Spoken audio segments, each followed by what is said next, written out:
Hi, my name is Ben. I'm the owner of Diamond Arborist Service, and today we're going to go over some tree planting.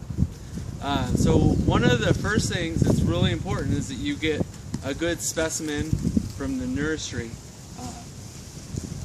This is not what you want here. This is a root ball from a tree that's totally root bound. It was in the pot too long.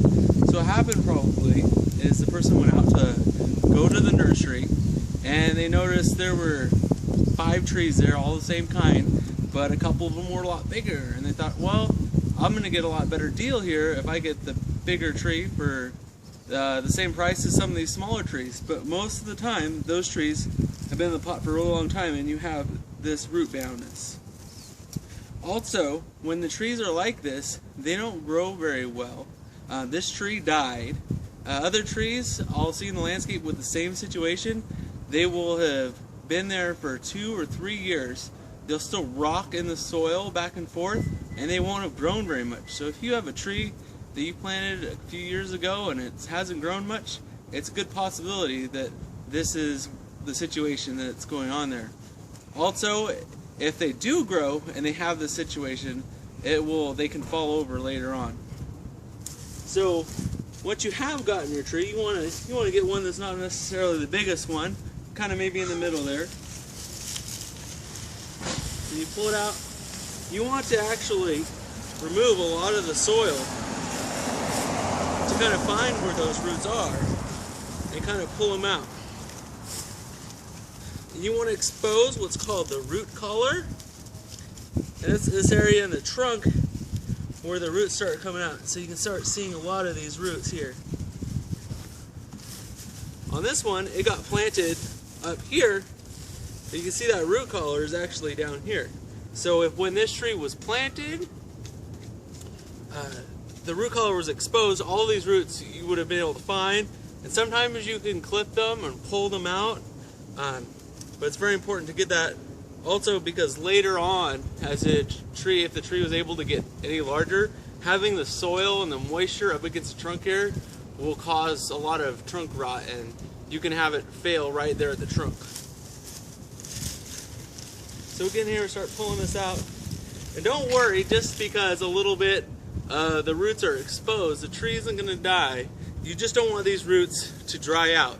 So you want to do this right before planting.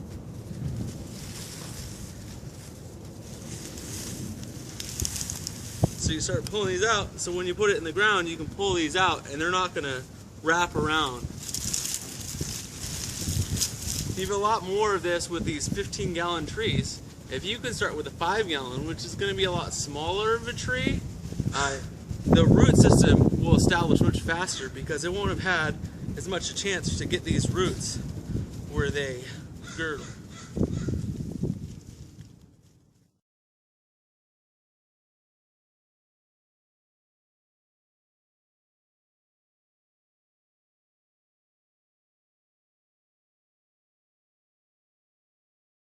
So this root had gone down and hit the bottom of the pot, and if I was just to dig a hole and put this straight in the ground, the root would just kind of keep going in the direction it was. But now that I was able to pull these roots out, when I plant, I'll be able to pull like this and they'll be able to grow and establish into the landscape. We got this root right here, and it's coming in from the actual back side, so I'm going to flip this over.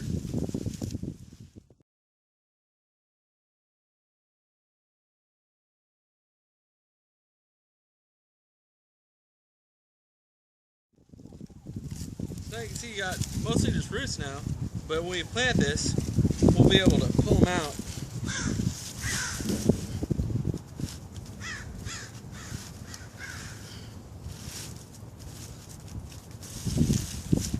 And lay them a little flatter, so that way they'll grow into the landscape there.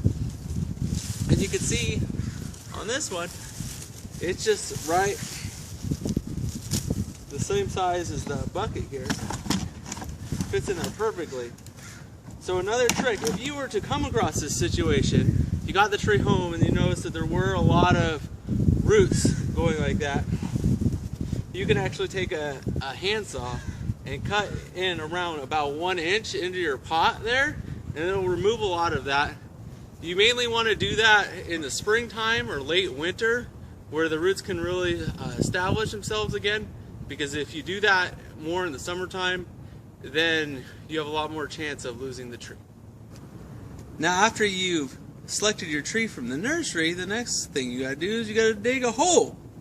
Alright, now there's a lot of different theories on tree planting holes. Some people think you need to dig them 6 feet deep so the roots go down really deep, and other people think that you need to just make it so that it's the same size as the pot. So I'm here to tell you, you want your hole to be about twice as wide as the pot, but you don't want it to be as deep as the pot, because most of the roots are going to be growing in that top 2 feet of soil. There'll be some deeper roots, but most of it's in the top 2 feet of soil, because it needs to exchange gas with the atmosphere, collect nutrients that are in the top layer of soil, and collect water that permeates through the soil.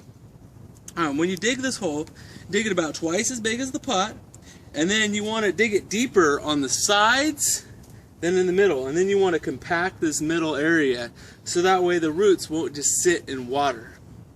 A lot of times when I've seen trees that have not established very well, it's because the hole was too small, too deep, or it was dug like a upside down cone. So once you have your hole dug, you want to make sure that the tree comes to this area right here where the roots start coming out, where the major roots start coming out, is 1 to 2 inches above grade, because it will probably settle a little bit. So you can see here that I put a box around this tree because they had decomposed granite around there, and I put about a 1 to 2 inch layer of compost right around the tree. And what that's going to do is that's going to help hold in moisture, and as this compost decomposes, it will leach nutrients into the soil that the tree will then be able to absorb. In many situations, in turf for instance, you don't have to use one of these boxes. You can kind of build a moat around that helps hold in the water. But in this situation, I felt that it was the best thing to do.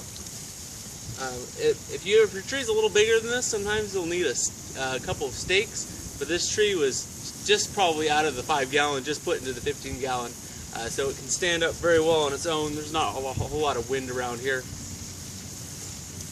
So you're probably going to want to give your new tree a good soaking once or twice a week until the leaves fall off, and then it'll probably rain enough to get it going to spring. This has been Benjamin Kent, Certified Arborist, owner of Diamond Arborist Service, showing you how to plant a tree today. Hope you guys have a wonderful day.